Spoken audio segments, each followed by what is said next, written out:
Dry fruits laddu ఎలా చేయాలో చూద్దామా. ఇవన్నీ డ్రై ఫ్రూట్స్ అన్నమాట. ఇవన్నీ కూడా ఒకసారి మనం ఫ్రై చేసుకోవాలన్నమాట. బాదం, జీడిపప్పు, కిస్మిస్, ఇంకా మన ఇంట్లో ఏముంటే అవన్నీ కూడా, సన్ఫ్లవర్ సీడ్స్, గుమ్మడికాయ సీడ్స్ అన్నీ ఉంటాయి కదా, ఉంటే వేసుకోవచ్చు, లేకపోతే లేదు, ఆప్షనల్. పిస్తా అన్నీ కూడా ఉన్నాయి, వేసాం అన్నమాట. ఇవన్నీ మిక్సీ పట్టుకోవాలి.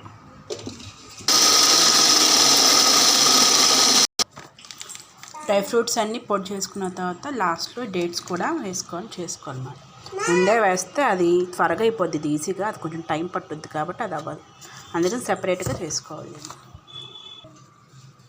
మిక్సీ పట్టిన తర్వాత డేట్స్ అన్నీ వేసుకున్న తర్వాత ఇలా వస్తుంది అన్నమాట.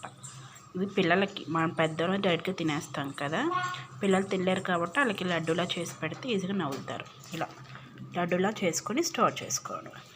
ఎలా ఉందో కామెంట్ చేయండి.